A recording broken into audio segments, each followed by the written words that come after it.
विपदर बाहर पारामीटर सब स्टेबल अच्छी आमर जहाँ जो पारामीटर को लेकिन आम कहवा सुस्थता से गुड़िक सब ठीक अच्छी एवं 4 जन specialist medicine specialist surgery specialist cardiologist chest specialist and ENT specialist आम 15 नंबर कैबिन में रखा वर्तमान जहाँ स्थिति अवस्था ठीक है संपूर्ण सुस्थ होला पर आम डिस्चार्ज करिवार योजना रखी पारामीटर जो सब स्टेबल अच्छी से दिने 2 दिन खंडे स्टेबल कंप्लीटली रहिला परे आमे तांको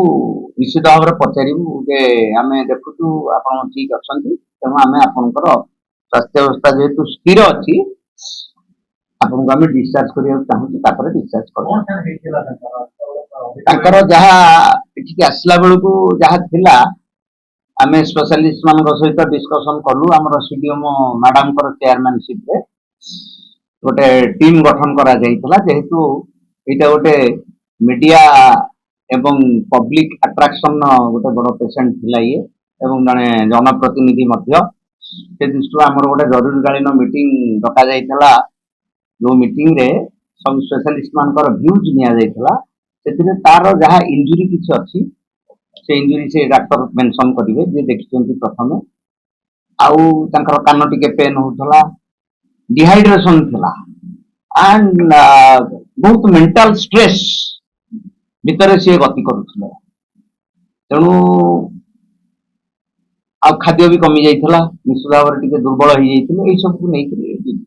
तोरे ताको महादवतारो केंद्रापड़ा मेडिकल कोराला आपरे डिस्चार्ज करा गला भलो अछि बिल पे डिस्चार्ज 11 तारीख रे तांको अणा जाइतला 12 तारीख तांको कंडीशन भी स्टेबल आड़ को पळे आस्थिला 13 तारीख सकाळे तांको डॉक्टर डिस्चार्ज कले जेहेतु पारामीटर्स सब ठीक थिला पारामीटर्स माने heart rate blood pressure respiration rate SpO2 एवं तांकर खाइबा ए सब थिला किंतु मेंटल स्ट्रेस रे अवश्य से थिले मेंटल स्ट्रेस गोटे क्राइटेरिया नुहे पेशेंट को आम कैबिन बा बेड रे पकई रखू कारण ये बहुत पेशेंट ओवरलोड तेणु आम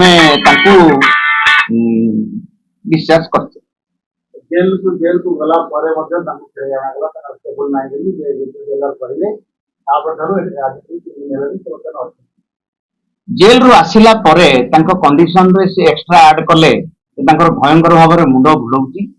परीक्षा निरीक्षा कला परे से जो काजुअलिटी रे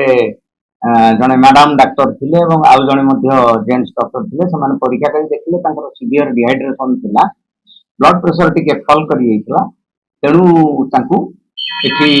एडमिशन आरंभ करा गला तांको गोटे ऑप्शन भी जाइतला जे आपण जेहेतु थरे एडमिशन हेइचंती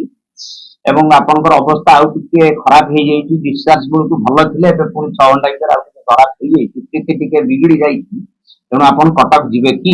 से प्रकार तांको मध्ये ऑप्शन दिया जाइतला जाउ सी कहले नै मु एठी रहिबी तापरे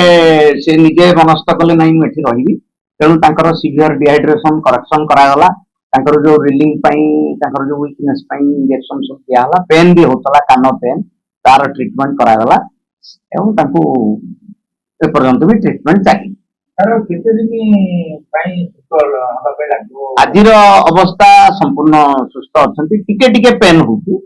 एसिडिटी टिके हो जाइए बोधे बाहर किसी खिया पिया पेट टिके पेन होती 3 दिन भीतर आम आशा कर सुस्थ